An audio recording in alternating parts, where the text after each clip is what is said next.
আমি আজি আহিছোঁ দলীয়ভাৱে। আমাৰ সভাপতি গৌৰৱ গগৈ ডাঙৰীয়াই আমাক এটা টিম গঠন কৰি দিছে আৰু আমি টিমটোত আজি আহিলোঁ।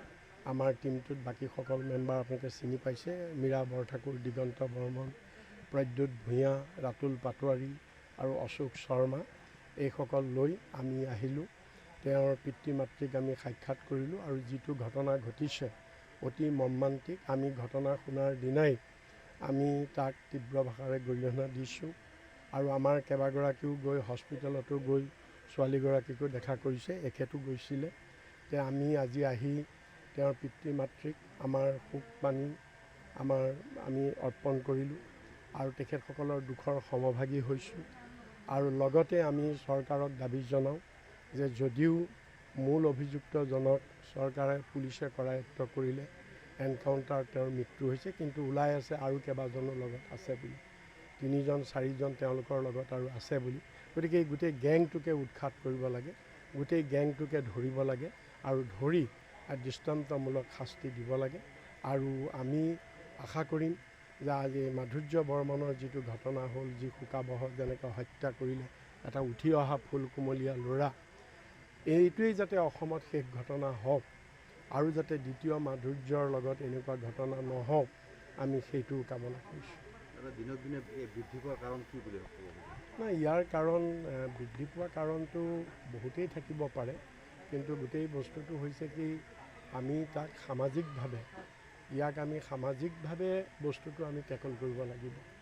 গতিকে সেইকাৰণে আমাৰ মাজত যিটো সামাজিক সচেতনতা আৰু শিক্ষাৰ সম্প্ৰসাৰণটো আৰু এই কথাবিলাকৰ প্ৰতি আমি চৰকাৰেও কিছু আৰু সামাজিকভাৱেও আমি সমাজো দায়বদ্ধ হ'ব লাগে এইবিলাক প্ৰতিৰোধ কৰাত, দূৰ কৰা।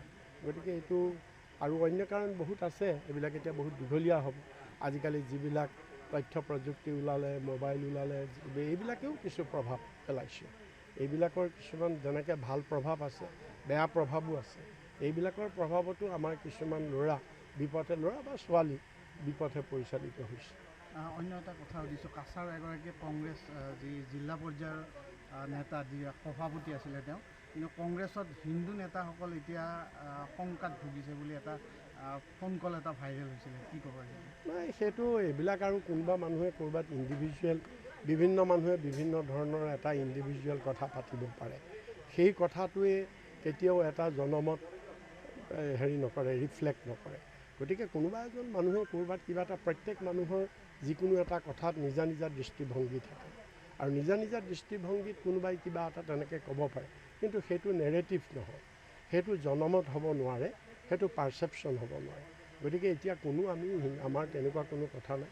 কৈছে কোনোবাই এটা, বিশেষকৈ বিজেপিয়ে ইয়াত আহি ৰাজনীতি কৰিব নাপায় যদিও আমি এইটো ক'বই লাগিব, এইটো এটা নেৰেটিভ, তেওঁলোকৰ এটা ৰাজনৈতিক কৌশল যে কংগ্ৰেছটো এটা নিয়াৰ পাৰ্টি, মুছলমানৰ পাৰ্টি বুলি তেওঁলোকে এটা নেৰেটিভ ক্ৰিয়েট কৰাটো, তেওঁলোকে এইটো এটা ৰাজনৈতিক কৌশল, কিন্তু এইটো সদায় নাথাকে। আপোনালোকে মন কৰিছেনে?